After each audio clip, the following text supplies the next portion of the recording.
Bon, donc là, je parlais de Head and Shoulder, OK?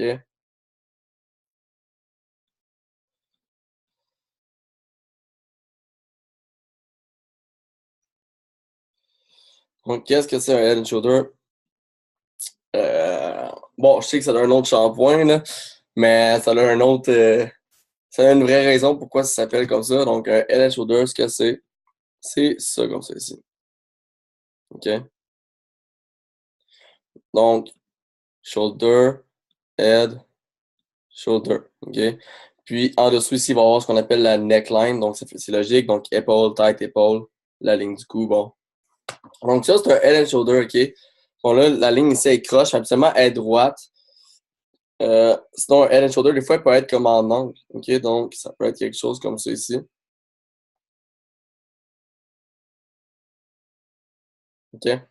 Donc, souvent, soit que ça va être droite, autrement dit, il va y avoir un support, ou soit il va y avoir une ligne de tendance ici. OK? Donc, ça ici, c'est ce qu'on appelle un head and shoulder. Celui-là, en tant que tel, il va annoncer une descente. Puis, il y a ce qu'on appelle le head and shoulder inversé. Donc, c'est juste la même chose, mais à l'inverse. Je vais le faire quand même ici, juste pour être sûr que vous me suivez, là. Donc, c'est ici, head and shoulder normal. Puis, il y a celui-là qui peut être croche. Donc,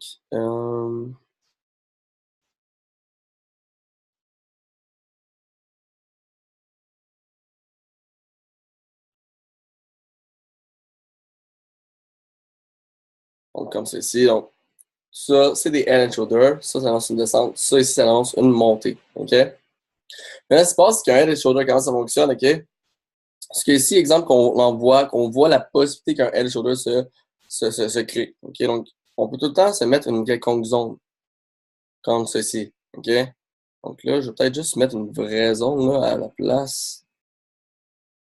Donc, on peut se mettre une zone comme ceci. OK? Puis, quand que le marché ici remonte là, on voit la possibilité d'un head and shoulder, OK, qui va se créer. La réalité, c'est que la manière la plus safe, si on veut, de rentrer dans un head and shoulder, c'est vraiment là, d'attendre la brisure ici de la ligne. Donc, du support ici. Tu attends la brisure, OK? Si t'es mort sur le retest, OK? Puis là, tu vas sell ici. La deuxième manière de rentrer, qui est plus agressif, mais qui est une super bonne manière de rentrer, c'est d'anticiper le head and shoulder, puis ici de voir un signal. Encore là, les signaux, même chose, donc double réjection, OK? Puis, ici, l'exemple serait un bearish engulfing. Donc, c'est ça qu'on veut voir. Encore une fois, on n'est pas obligé exactement de le voir sur le même time frame. Donc, on peut descendre d'un time frame plus bas. Donc, exemple, ici, 104 heures, on peut descendre en 1 heure pour voir notre signal de double réjection ou notre bearish engulfing. Donc, si on voit ça ici, on peut sell. OK? On peut sell. Puis, même chose, évidemment, pour le contraire. Donc, même chose pour ici. On veut voir ces signaux-là. OK? Même chose pour ici. Là, ce qui se passe, c'est quand ici on est en angle, qu'est-ce qu'on fait? OK? Parce qu'on ne peut pas mettre une zone, parce qu'ici, ça risque d'être plus haut. Donc ici, en réalité, on fait juste comme copier un peu notre ligne, souvent ici, là. OK? Puis on va être dans la même zone. On dit la zone ici, elle se fait en diagonale, si on veut, là. OK? Donc là, je suis censé être capable de faire un rectangle en diagonale.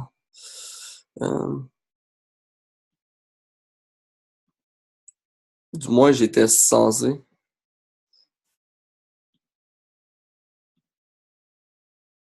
Bon, je suis pas capable de faire de rectangle en diagonale. Ah ouais, c'est ici. Ouais. Donc ici, on peut avoir une petite zone comme ceci. OK? Encore une fois, même chose. On veut ces signaux-là. Là, ici, j'ai fait une flèche, là. OK? On va supprimer ça ici. Parce que c'est pas exactement ça qu'on veut. Sinon, nous, c'est l'inverse. Donc, ici, on veut la même chose. Ça ici. Puis en ce qui concerne le head shoulder inversé, bien évidemment, c'est juste le contraire. Donc, double réjection comme ceci. Ou bullish engulfing. OK? Puis, encore une fois, ici, là, même chose. OK? Hop.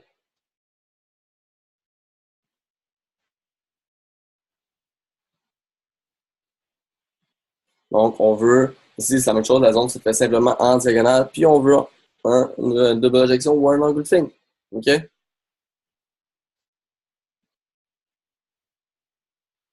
Donc, aussi simple que ça. Donc, ça ici, c'est un head and shoulder.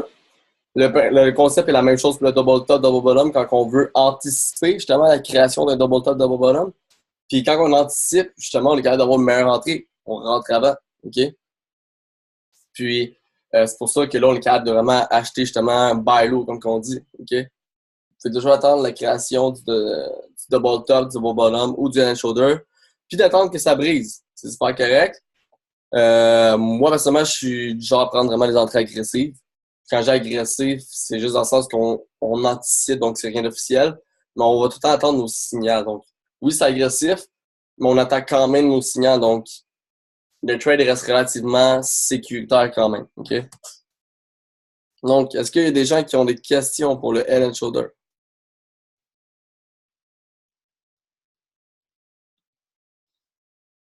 Là, je sais pas pourquoi. OK.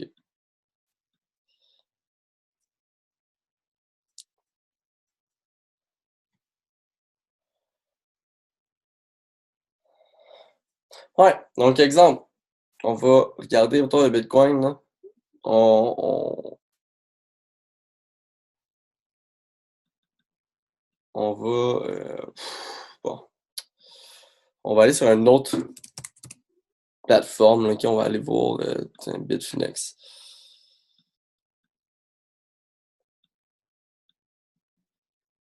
On va regarder un peu le head and shoulder ici inversé.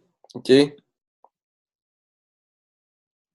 Donc, s'il y en a un, head and shoulder inversé, puis c'est ça aussi que j'ai vu un petit peu. OK? En fait, je l'avais déjà vu, mais j'avais oublié un peu le fait qu'il était en angle comme ça ici. OK? Autrement dit, ça veut dire quoi? Ça veut dire que on a une petite zone comme ça ici, là. OK? Donc, puis moi, c'est ça que j'ai comme remarqué un petit peu par la suite. C'est-à-dire que moi, j'avais déjà vu le hand shoulder. J'avais juste oublié le fait que c'était en ongle. Fait que quand on veut regarder l'autre shoulder qui se crée, on peut regarder en ongle et non à l'horizontale. OK? Donc, on peut regarder en ongle. Puis regarder un peu la réjection qu'on a actuellement comme ceci. Moi, c'est la première que j'avais vue. Bon, c'était vraiment là, celle-là ici. OK? Puis, dans le fond, on l'a testé. Donc, guys, comprenez ça. Une chose, ça, c'est une trend line en daily. OK? Donc, si, premièrement, on a un engulfing en daily, OK, c'est good. Regardez, quand on descend de un time frame, qu'est-ce qu'on voit? Double réjection. Tester. OK? Encore une fois, faut jamais rien prendre pour acquis. Tout peut se passer, OK? C'est la réalité, là. Vraiment, tout peut se passer. Je dis pas ça parce que j'ai peur de pas avoir raison. La réalité, c'est que c'est juste vraiment ça. C'est un fait. Donc, tout peut se passer. Puis ici, c'est exactement ça. C'est un head and shoulder, mais en inclinaison comme ça avec une ligne de tendance. Donc, ici, là, autrement dit, on est encore dans le head and shoulder, si on veut. Donc, c'est pour ça que ma pensée, là, comme, elle a changé un petit peu, là. OK? J'ai vu ça se passer, puis par la suite, j'ai vu une ligne comme ça, puis j'ai fait comme, OK, c'est bon. Puis d'ailleurs, c'est un qui est peut-être sur le webinaire, là, Monsieur Patrick, je sais pas s'il est là, là. Mais c'est lui, il m'a parlé d'un head and shoulder, il m'a demandé si on était peut-être encore dans le head and shoulder. Puis c'est là que j'ai remarqué aussi, en fait, que quand j'ai mis ma ligne comme ça, j'ai fait comme, ben tabarnouche, on est encore dedans. OK?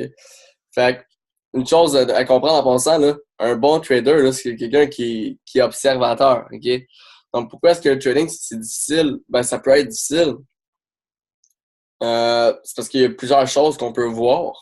OK? Il peut y avoir beaucoup de choses. Puis c'est pour ça que là, ça peut être un petit peu difficile d'avoir comme, une pensée claire de ce qui se passe. Euh, mais la réalité, c'est que faut négliger à rien. Il faut vraiment voir toutes les possibilités. Puis là, ça devient facile. Évidemment, la deuxième chose pourquoi le trading peut être difficile, c'est clairement tout le côté psychologique, émotionnel, puis la peur, la magnifique peur d'avoir raison, de pas avoir raison, la peur de perdre, tout ça. Là. Donc ça, fait que tout ça pour dire qu'en ce moment, dans un head and shoulder inversé. Donc, je reste tout le temps sur mon point de départ, c'est-à-dire en termes de montée. Tant son temps qu'on ne brise pas ce point-là, moi, ce qui me concerne, on est toujours en tendance baissière, OK? Euh, donc, la journée que je vais officiellement, mais vraiment officiellement, penser qu'on va vraiment se rendre, exemple, à 16 000 et plus, c'est vraiment quand on va briser ici. OK? Comme autrement dit, actuellement, je suis en mode anticipation. OK? Je pense qu'on va se rendre à mon target ici, au minimum. Si possible, OK? Plus haut ici, dans une autre zone qu'on a ici, OK? Puis vraiment, dans le meilleur des mondes, si vraiment on anticipe bien les Head and Shoulders qui se passe actuellement, qui se produirait, bon, on irait là, directement dans la zone des 16 000. OK? Directement là. OK? Donc, actuellement, c'est exactement ça. C'est un Head and Shoulder. Quand on fait pour rentrer de manière agressive, on rentre ici, on veut une double réjection qu'on veut voir sur un plus petit time frame. Puis le head and shoulder, l'engulfing, il peut être vu sur un plus petit time frame. Comme ici, vous voyez, il a été vu sur un gros time frame, le head and shoulder. Et en 4 heures aussi, on l'a vu, je me trompe pas. Là. C'est juste pour être sûr que je me trompe pas. Là. Ouais. On l'a plus ou moins vu dans le deuxième push ici. Là. OK, là, on l'a plus ou moins vu. Mais on en a vu un ici. OK, là. Mais du moins, la double réjection, elle, on l'a vu en 4 heures. OK? Puis vous voyez le concept un peu, le concept se répète. Ici, on veut voir une double réjection, on va en 4 heures. Si on veut une entrée précise, c'est là-dedans ici qu'on doit aller voir pour une double réjection pour prendre notre trade. Moi, c'est exactement ce que j'ai fait, par exemple. OK? Puis, ici, pourquoi est-ce qu'on pensait que le shoulder peut-être allait se compléter? Ben, encore une fois, si on regarde notre ligne ici, ben, si ça a été testé, on a un engulfing. OK? Mais finalement, on a redescendu, c'est une chose, c'est une certaine possibilité. Bon, puis on a encore rebondi ici. Donc, c'est pour ça qu'on est encore dans la possibilité où est-ce qu'un head and shoulder peut se passer. OK? Mais, il n'y a rien de sûr. Donc, c'est pour ça que je dis que tant qu'on ne brise pas les 11 500, 11 700 ici, là, il n'y a encore rien de sûr en ce qui concerne le head and shoulder. OK? C'est extrêmement agressif ici, mais il n'y a rien de sûr encore. OK?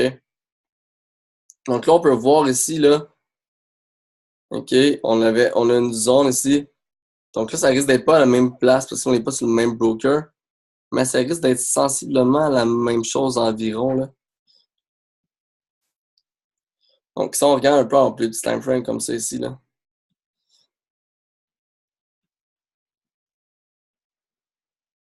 Là. Donc là, ici, là, il y a un peu ce qu'on appelle un quelconque range. OK, mais il y a une rejection comme ça ici. Pas savoir est entré dans créer une deuxième. OK? Mais ce que je veux dire par range en passant, c'est ça ici. Ça veut dire qu'on est comme en. Je vais juste mettre deux lignes pour que vous me suivez, là.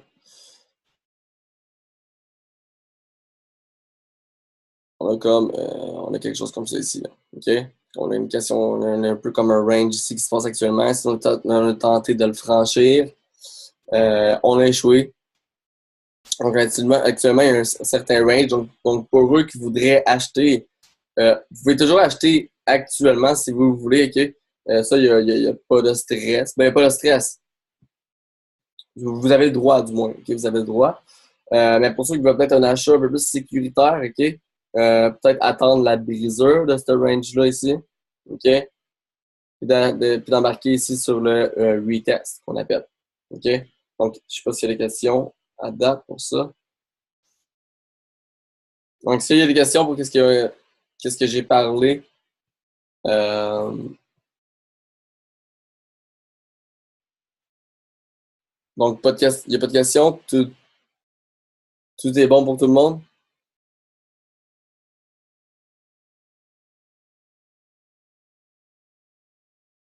OK. OK. Donc, tout le monde a compris, il n'y a pas de stress avec ça. Good, j'ai un oui. Manifestez-vous les autres, je veux d'autres oui. Good, good. Puis les autres? Good.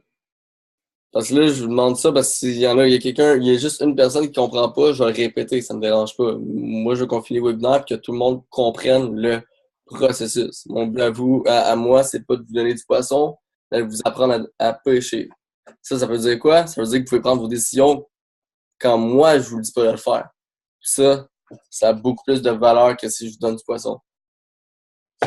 Good. Fait que tout le monde semble avoir compris. Nice, nice. Parfait. Donc, là, en ce moment, vous devriez être capable de pêcher un peu. OK? Là, ce qui va se passer, tout le monde, c'est que là, vous savez un peu qu'est-ce que vous devez voir. OK? Là, vous allez passer par la suite à la deuxième étape. C'est-à-dire se faire confiance. Puis quand que vous voyez le signal, agissez. OK? Parce qu'il y a une règle aussi dans le trading, c'est aussi de comme quand vous voyez ce que vous voulez voir, agissez sans hésitation. OK? Puis avec confiance. Let's go. Si vous perdez, vous perdrez un peu. Ça fait partie de la game. Regardez, moi je l'ai fait, autrement dit, ici, là, OK? Ici, moi, j'avais acheté dans ce coin-là ici. OK? J'avais acheté dans ce coin-là ici. J'avais ma double réjection qui se passait, là, puis j'avais comme un engulfing en plus petit time frame. J'avais tout ce qu'il me fallait en tant que tel. C'était un petit peu agressif, mais en tant que tel, j'avais tout ce qu'il me fallait. C'est pas grave. Finalement, regardez, il s'est passé ça ici. On est revenu en tendance baissière sur un time frame de 1 heure. J'ai pas eu le choix de vendre ici. OK, donc j'ai vendu là, aux alentours de 9450. J'avais acheté à 9700. Est-ce que j'ai perdu un peu? Oui. Est-ce que j'ai vraiment perdu beaucoup? Non, pas vraiment. Ça me dérange aucunement. Aucunement. OK? Donc, ça fait partie de la game. OK? De perdre un peu des fois. OK? C'est des choses qui arrivent. D'un, vous pouvez faire des erreurs. De deux, tout peut se passer. OK? Parce que si le technical, ça serait vraiment une science exacte, puis comme, serait à la lettre, puis qui serait parfait, parfait, parfait, parfait. Euh, comme je disais au début dans l'autre webinaire, ben, je risquerais tout. J'emprunterais là, pour la risquer, cet argent-là. Donc, c'est normal que des fois, ça se passe pas comme on veut. Okay? D'ailleurs, c'est pour ça qu'on ne doit pas prédire, mais on doit réagir au marché. Donc, on peut avoir certaines, autrement dit, là, ça, on peut prendre en sans note, là, mais en tant que trader, on doit être rigide dans nos règles de trading. Donc, qu'est-ce que je veux dire par rigide? C'est-à-dire prendre un trade tout le temps pour les mêmes raisons. OK? Donc, ça, vous devez être rigide. Ça doit tout être la même chose. Mais vous devez être flexible dans vos prédictions. Donc, comment dire, si vous pensez que ça va descendre, mais restez pas tout le temps sur la pensée que ça va descendre même. Parce que si dans le fond, ça change finalement sur le graphique, que vous devez penser à acheter, ben faites-le. OK? Acceptez que vous pouvez vous tromper, puis acceptez que ça peut changer dans le marché. Des choses qui peuvent changer. Des fois, il y a des choses qu'on n'a pas vues ou qu'on a oubliées, qu'on a négligées. Comme exemple, la descente, bon, elle s'est passée jusqu'à la première buy zone. Fait que tout ça, pour ça, c'est cool en tant que tel, mais j'avais négligé un peu le head and shoulder ici. OK? Donc, moi, je voyais à l'horizontale ici la zone, OK? Puis, j'avais oublié un peu qu'au contraire, il fallait le voir plus en diagonale comme ça ici. J'avais oublié ça. J'avais manqué ça. OK? Donc, c'est pour ça que je vous dis, soyez tout le temps flexible dans vos prédictions, mais rigide dans vos règles. OK? Parce que il y a des choses qui peuvent se passer que finalement, votre prédiction est plus bonne. Finalement, ça va monter au lieu de descendre. Donc, vous avez être capable de réagir à ça. Parce que si vous restez stické sur votre prédiction que ça va descendre, ben la réalité, c'est que là, vous essayez de trop prédire au lieu de réagir. Puis au final, ce qu'on veut, c'est réagir au marché. Et non nécessairement le prédire. OK? Donc, vous pouvez avoir des prédictions. Moi, j'en ai tout le temps des prédictions. Mais je suis pas prêt à réagir parce que je sais que tout peut se passer. Je sais aussi que je peux négliger certaines choses que j'ai peut-être pas vues ou que j'ai oublié de mettre sur mon analyse. OK? Donc, est-ce qu'il y a des questions? Ou ça va pour ça? Ouais. Comment on fait un stop loss? Pas comment le calculer, mais comment le faire sur l'exchange.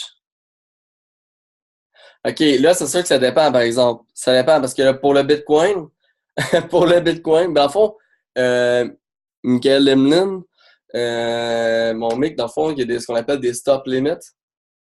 Est-ce que tu sais c'est quoi un stop limit?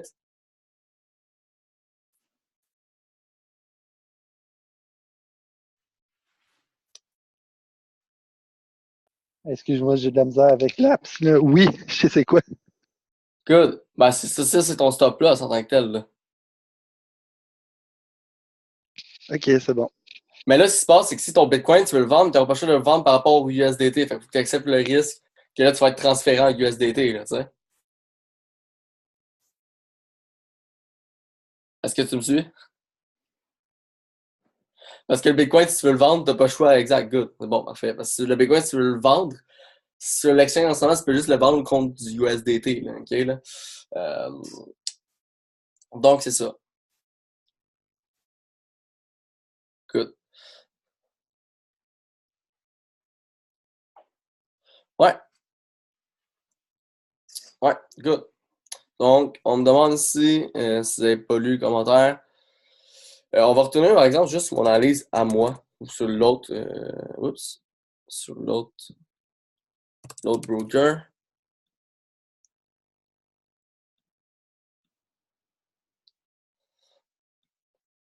OK. Bon.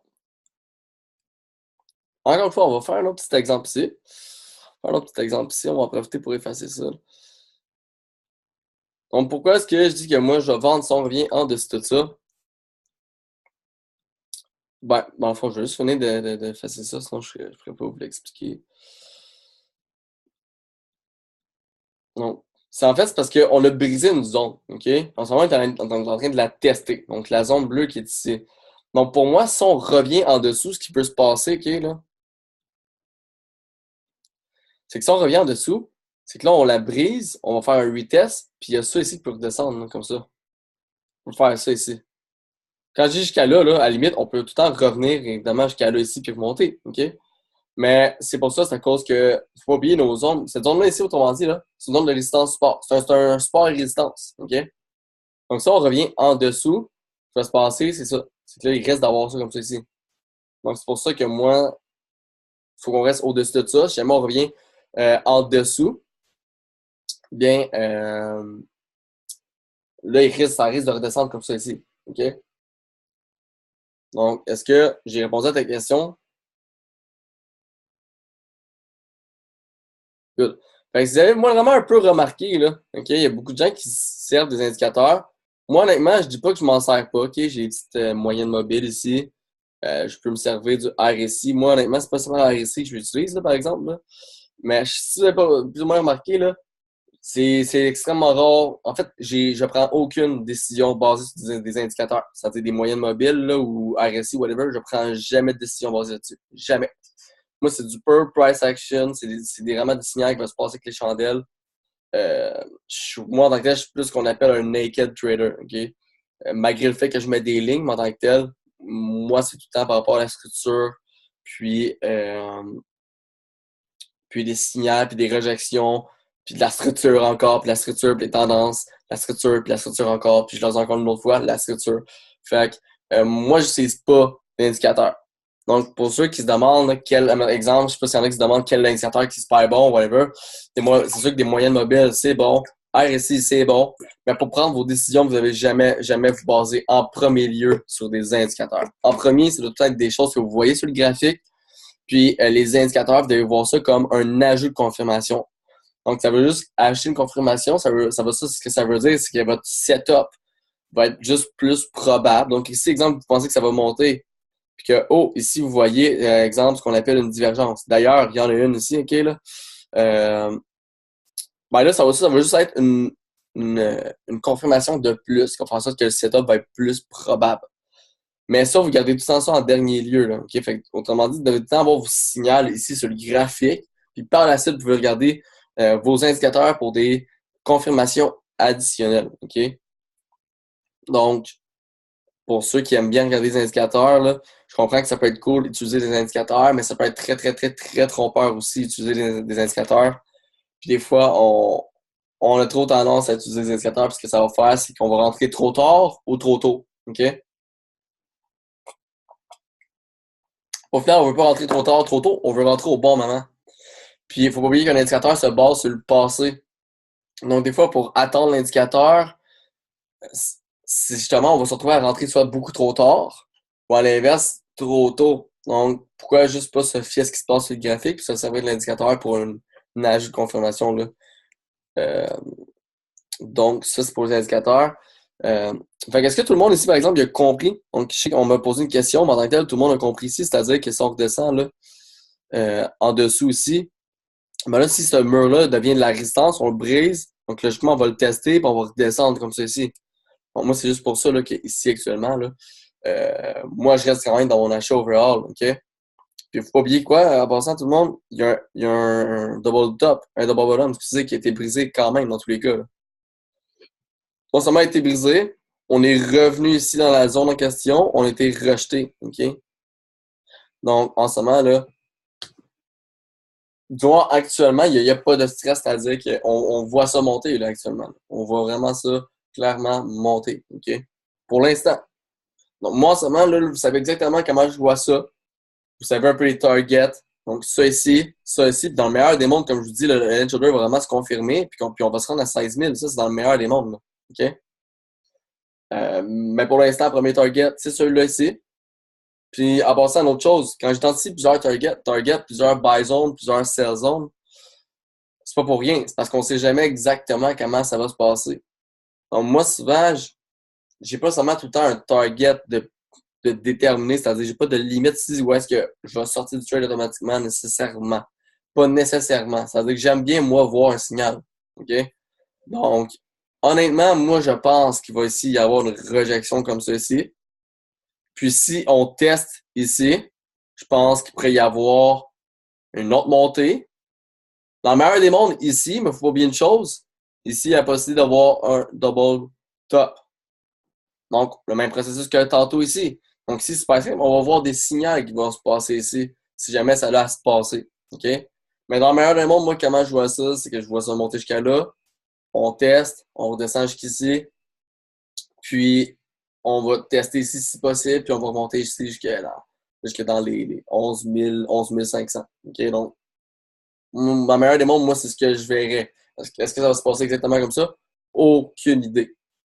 C'est ce que je vois, mais j'en ai aucune idée. Pourquoi est-ce que je pense qu'on risque d'être rejeté ici? C'est juste parce que c'est quand même un niveau d'indécision là, assez fort. Donc, on peut voir, là, rejection ici, rejection, rejection, rejection, rejection, rejection. OK? Donc, c'est pour ça qu'ici, moi, je pense qu'il pourrait y avoir justement une rejection. On reviendrait ici, puis par la suite, on remonterait. OK? Donc, est-ce que vous avez des questions?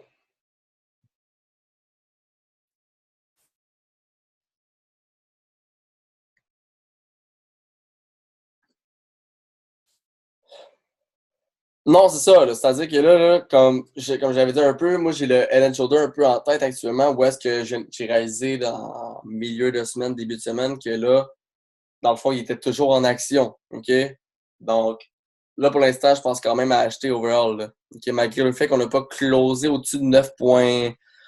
Malgré le fait qu'on a closé à peine un petit peu en bas de 9580, là, justement, là, tant qu'à moi, ça reste bien quand même. Là. Fait en ce moment, je vois monter.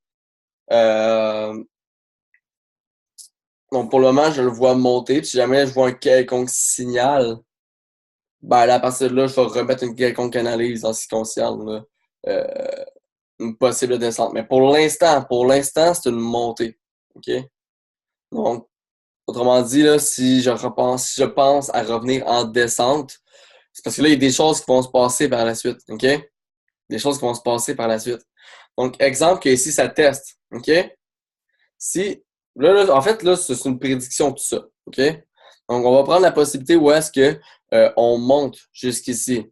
OK? Puis que là, on teste, on redescend ici, on teste, puis on remonte ici. Si ici, moi, je vois des signaux, ce qui va se passer, qu'est-ce que je vais faire dans le groupe, c'est que je vais mettre une analyse comme quoi qu'ici, il y a des chances que on descend, puis qu'on aille faire quelque chose comme ça ici. OK? Donc oui, il y a toujours tout le temps une possibilité qu'on redescende, là. Toujours là, actuellement. Là. Tant son temps qu'on n'a pas brisé officiellement le 11 700, comme je vous ai dit, il faut tout le temps garder en tête et ne pas oublier qu'il peut y avoir, on peut redescendre n'importe quand. Il faut tout le temps garder ça en tête. Donc, actuellement, je vois la montée. En fait, quand ici ça testé, j'ai vu comme qu'il y avait la possibilité de double bottom, clairement, tout ça.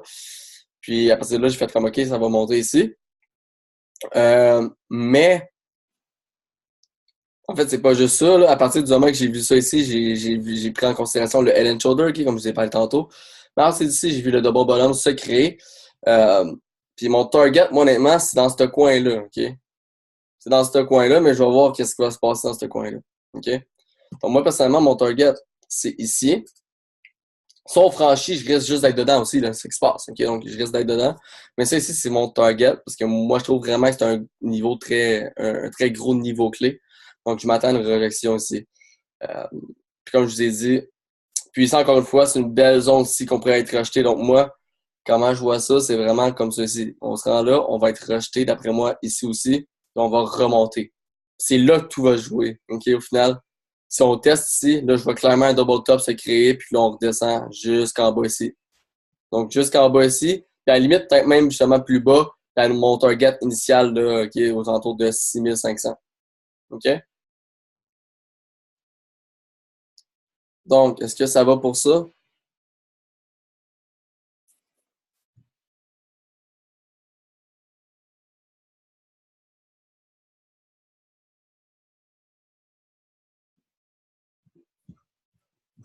Ben, moi, habituellement, je suis sur auto, là. Donc, toi, tu parles de log, là.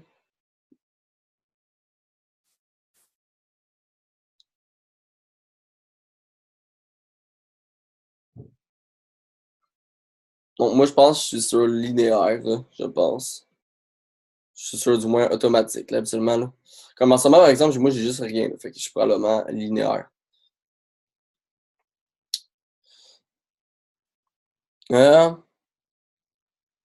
Là, il y a Olivier, tu me demandé euh, si j'utilisais le fib. Oui, j'utilise le fib. OK? Toujours, en fait. Toujours. Donc, moi, à la base, OK, là, c'est sûr que j'ai beaucoup de dessins, donc ce serait peut-être mieux que j'efface tout ça ici.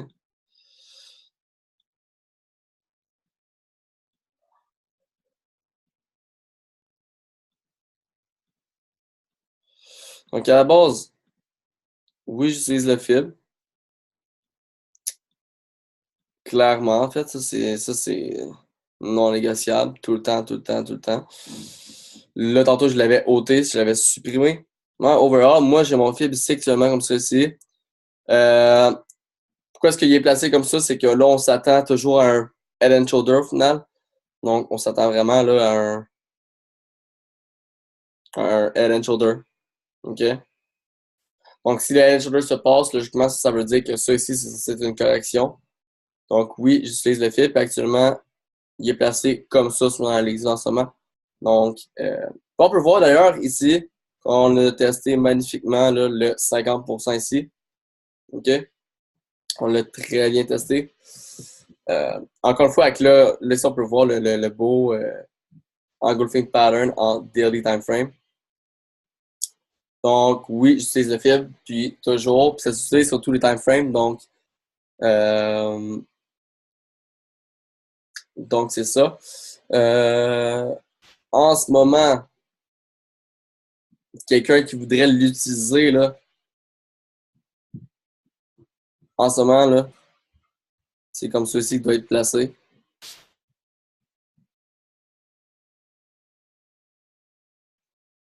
Donc, ici, on peut voir qu'on a rejeté comme ceci, là, au 38%. Donc, logiquement, ce qui devrait se passer dans le meilleur des mondes, on devrait se rendre ici au 61,8. Pourquoi? Parce qu'on a fait un petit retracement.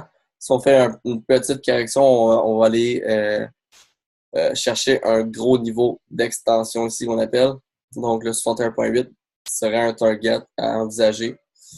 D'un point de vue court terme, évidemment, là, parce qu'on a mis notre fibre ici sur le time frame de 1 heure. Mais le fibre en question, j'en parle dans d'autres webinaires où est-ce que j'explique vraiment en tant que tel comment je le mets et je l'utilise. Ou du moins environ. Là, OK?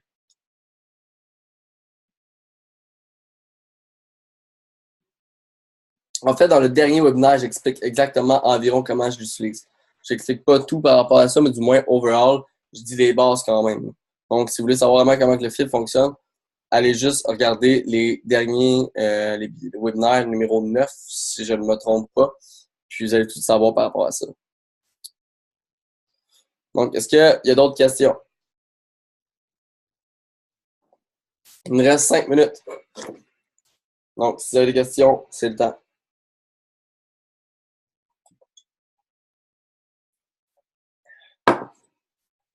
Cool.